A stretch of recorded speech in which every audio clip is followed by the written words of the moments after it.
कुछ लोग जो अ, प्राचीन काल से लेकर 16वीं शताब्दी तक का मानव का इतिहास है उसको एक और रूप में देखते हैं। वह रूप है कि सभ्यताओं, कथित सभ्यताओं और कथित यायावरों और बर्बरों के बीच संघर्ष का कालखंड।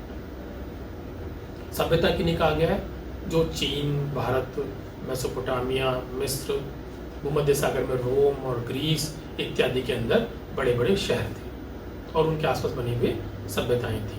और बर्बर या यायावर किन्हीं कहा गया है वो समुदाय जो स्थायी आवास बना के नहीं रहते थे और लगातार एक जगह से दूसरी जगह परिभ्रमण करते रहते थे और इस क्रम में जो स्थायी शहरी आवास वाले समुदाय थे उन पे आक्रमण भी करते थे। तो यह जो सभ्यताएं हैं उनको कई बार इस तरह के यायावरों का सामना करना पड़ा है।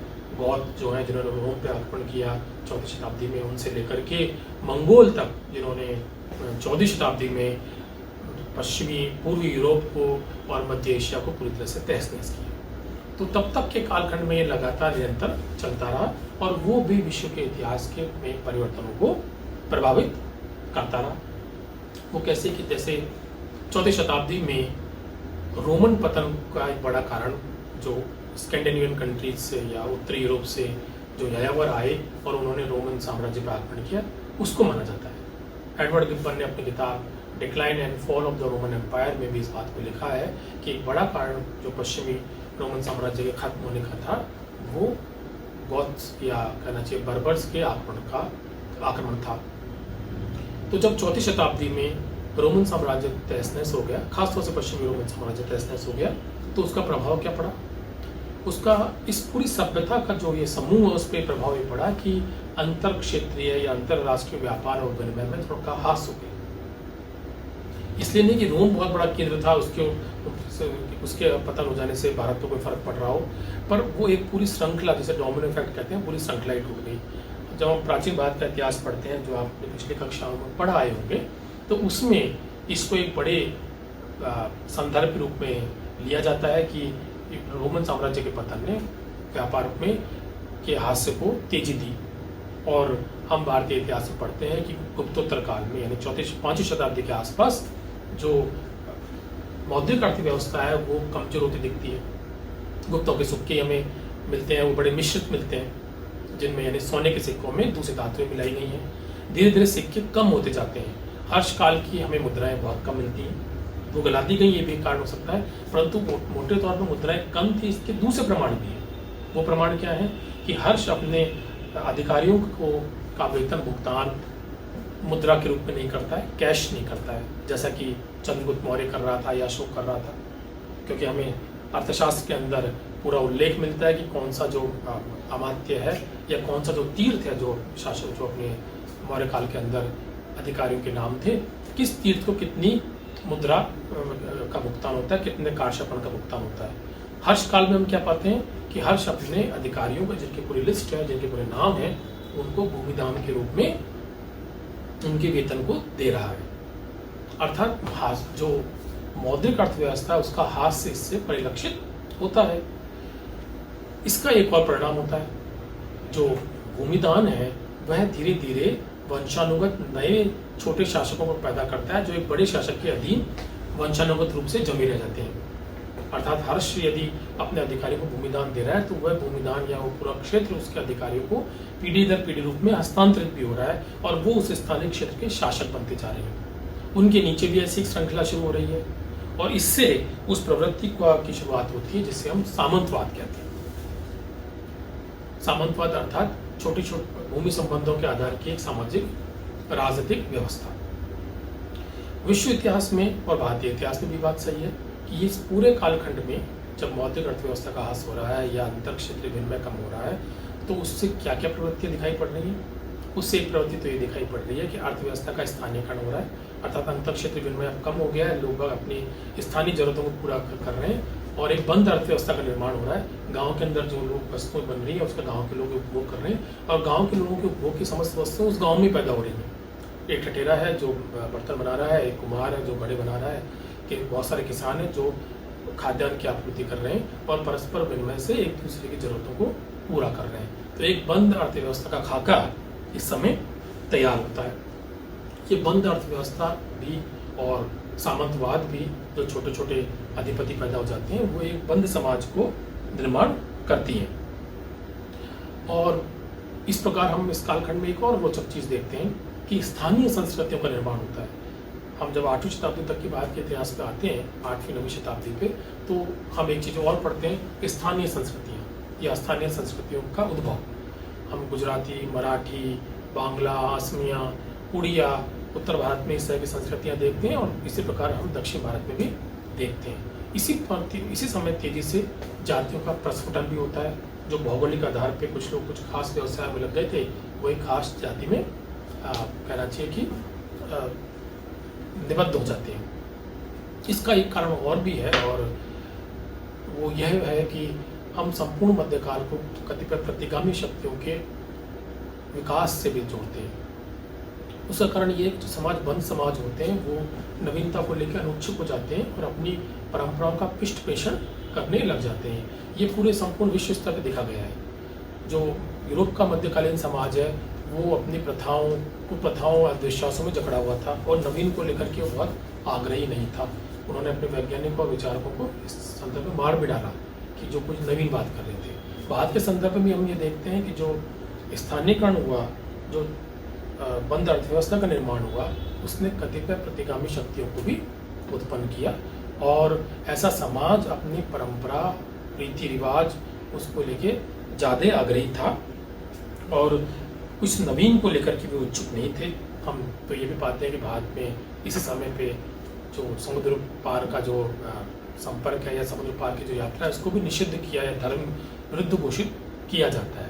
तो मध्यकाल जो बंद अर्थव्यवस्था पर बंद समाज को पैदा करता है, वो उससे जुड़ी नवीन ऐसी प्रवृत्तियों को पैदा कर देता है कि वह समाज एक प्रतिगामी और नवोन्मेष का विरोधी समाज बन जाता है।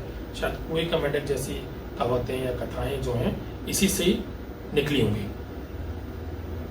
तो ये जो समय है, जो व्यापार का ह्रास हुआ रोमन साम्राज्य के पतन के बाद, या और कई कारणों से, जिसको हम रोमन साम्राज्य को इतना महत्व नहीं देना चाहिए, और भी कई कारण रहे, उससे स्थानीयता या बंद इकोनॉमी की शुरुआत हुई, और जो है संपूर्ण विश्व का इतिहास जो है मध्यकाल की ओर बढ़ा। इवन भारत का इतिहास भी इसी संदर्भ मध्यकाल की ओर जाता है। स्थानीयता ने सामंतवाद को भी पैदा किया, तो 8वीं शताब्दी ऑनवर्ड भारत में भी मध्यकाल की शुरुआत हो जाती है, जिसकी कतिपय प्रवृत्तियाँ क्या हैं, स्थानीयकरण, सामंतवाद, बंद समाज का निर्माण और जातियों का प्रस्फुटन इत्यादि, जिसकी बड़ी विशेषताएं। अब इस कालक्रम में एक और परिवर्तन खासतौर से एशिया के संदर्भ में आता है कि तुर्क नामक एक बर्बर जाति का आक्रमण होता है, और वो पश्चिम एशिया से लेकर भारत तक एक बड़े हिस्से को जीत लेती है। इवन इसमें पूर्वी यूरोप का कुछ हिस्सा भी सम्मिलित है। तुर्कों ने थोड़ा बहुत अंतर क्षेत्रीय व्यापार को बढ़ावा दिया, क्योंकि वो उनकी जरूरत थी। जैसे जब वो भारत पे शासन कर रहे थे, तो उनको अरबी गुणों की आवश्यकता थी, और भारतीय सूती वस्त्र की वहाँ बहुत मांग थी। तो उस समय कुछ शहर भारत में दिखाई पड़ते हैं। यूरोप में भी इसमें पुनः जो है शहरीकरण की शुरुआत हमें 12वीं शताब्दी के आसपास देखने को मिलती है। इटली के जो शहर हैं, वेनिस, फ्लोरेंस, जेनेवा, बोलोन इत्यादि, जो अपनी कहना चाहिए डिजाइनिंग और फैशन निर्माण के लिए आज भी जाने जाते हैं, उनमें व्यापार की शुरुआत हमें इसी कालखंड में दिखाई पड़ती है, करीब 12वीं शताब्दी के आसपास। और वो व्यापार के बड़े केंद्र बनते हैं। वास्तव में इन सारे इटली के इन चारों शहरों का जिनका मैं जिक्र कर रहा हूँ, या इसमें हम हॉलैंड के एम्स्टर्डम जैसे शहर को भी जोड़ देते हैं, तो उनका नियंत्रण भी, उनका राजनीतिक नियंत्रण भी वणिक समुदाय के हाथ में ही था, अर्थात वणिक समुदाय उनका शासन भी चला रहा था। तो उस तरह हम 12वीं शताब्दी के आसपास पुनः एक बार अंतर क्षेत्रीय व्यापार का थोड़ा सा विस्तार देखते हैं। पर इसके बाद फिर एक और बड़ी घटना होती है। इसको मैं फिर इसलिए भी संदर्भित कर रहा हूँ कि आज हम जब ये चर्चा कर रहे हैं तो एक महामारी से हम वाबस्ता हैं। तो 14वीं शताब्दी की शुरुआत में ब्लैक डेथ या एक बड़ा प्लेग जो है संपूर्ण विश्व को जकड़ता है, और चीन में शुरू होकर के एशिया को क्रॉस करता है और यूरोप तक जाता है। और ब्लैक डेथ में से काफ़ी क्षति होती है। यूरोप की तो 1/3 जनसंख्या इसमें खत्म हो जाती है। और ब्लैक डेथ या कहना चाहिए कि 14वीं शताब्दी का जो पूर्वार्ध है, वह जो विकास क्रम चल रहा था उसको पुनः छिन्न भिन्न कर देता है, पुनः स्थानीय अर्थव्यवस्था की शुरुआत होती है और जो है सामंतवाद फिर से मजबूत हो जाता है। तो 14वीं शताब्दी से लेकर के 15वीं शताब्दी के मध्य तक का कालखंड फिर जो है हमें मध्यकाल की प्रवृत्तियों के बढ़ने को व्यक्त करता है। बाद के संदर्भ में देखें तो ये वह कालखंड है 1320 के आसपास जब ब्लैक डेथ की या प्लेग की शुरुआत चीन में होती है, तो उसके बाद जब ये इधर भारत की तरफ आता है तो हम क्या पाते हैं, उस समय मोहम्मद बिन तुगलक जो है तुगलक वंश का शासक था और वो मावार विद्रोह का सामना करने दक्षिण में जाता है, परंतु वहाँ जो तात्कालीन ऐतिहासिक ग्रंथ हमें बताते हैं कि एक बड़ी महामारी फैली हुई थी और वो उस विद्रोह का कुछ खास प्रतिकार नहीं कर पाता और मोटे तौर पर असफल होकर लौटता है। इसके बाद जो 1351 में फिरोज तुगलक शासक बनता है तो वह जो साम्राज्य की संकल्पना थी इसको छोड़ देता है और इस पर कहना चाहिए कि जो तुर्की सल्तनत थी उसका भी विभाजन होना शुरू हो जाता है। फिरोज तुगलक के बाद तो हम जानते हैं करीब 100 साल का कालखंड ऐसा है जब कथित रूप से तुर्की सल्तनत पूरी तरह से छिन्न-भिन्न रही। उसी समय एक और यायावर का बाद आक्रमण होता है 1399 में और वह तैमूरलंग और उससे उसके आक्रमण ने तुर्की सल्तनत को पूरी तरह से तहस-नहस कर दिया।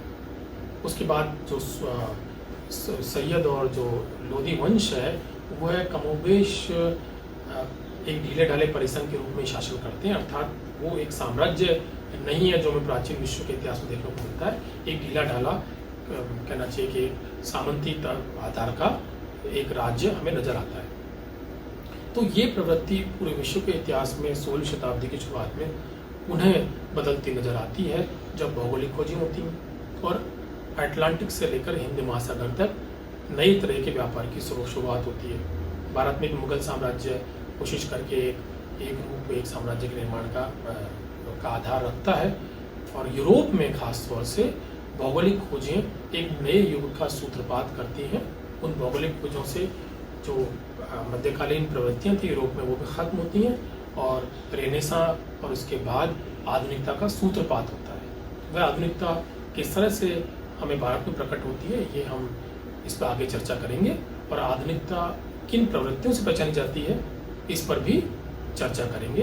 बहरहाल अभी हमने प्राचीन और मध्यकाल की प्रवृत्तियों को देखा। प्राचीन विश्व के सभ्यता में विश्व के इतिहास के कालखंड में प्राचीन वह है जो स्थानीय सभ्यताओं के निर्माण का युग है और जो शहरीकरण और अंतर क्षेत्रीय व्यापार के लिए जाना जाता है। विश्व की सभ्यताओं में जो बात के बारे में भी सही है, मध्यकाल वह कालखंड है जो स्थानीयता पर जोर देता है, सामंतवाद की प्रवृत्ति बढ़ती है, अंतर क्षेत्रीय व्यापार कम होता है और जो है पारस्परिक संपर्क और संबंध खत्म होते हैं। इसके अपवाद भी हमें मिलते हैं। मैं इस व्याख्यान को खत्म करते करते मुझे एक बात याद आती है कि जिसको हम मध्यकाल कह रहे हैं या जिसको हम कह रहे हैं कि अंतर क्षेत्रीय व्यापार में खास होता है, उसी कालखंड में हमें दक्षिण भारत में पल्लव और चोल नजर आते हैं 6वीं शताब्दी ऑनवर्ड, जो अपने अंतर क्षेत्रीय अंतर्राष्ट्रीय व्यापार के कारण समृद्धि ग्रहण करते हैं और एक विशिष्ट दक्षिण भारतीय संस्कृति का मंदिरों और मूर्ति शिल्प के जरिए निर्माण करते हैं। क्यों? क्योंकि पूरी तरह से अंतर क्षेत्रीय अंतर्राष्ट्रीय व्यापार कभी खत्म नहीं हो सकता था। इसका उदाहरण दक्षिण भारत है। दक्षिण भारत के मसालों की जरूरत यूरोप में हमेशा से रही और उस मांग का लाभ हमारे दक्षिण भारत के राज्यों को हमेशा मिला और उसका एक बड़ा उदाहरण ये पल्लव और चोल इस तरीके से हैं कि जब दुनिया भर में अंतर क्षेत्रीय और अंतर्राष्ट्रीय विनिमय खत्म होता है तब भी इनकी प्रासंगिकता बनी रहती है।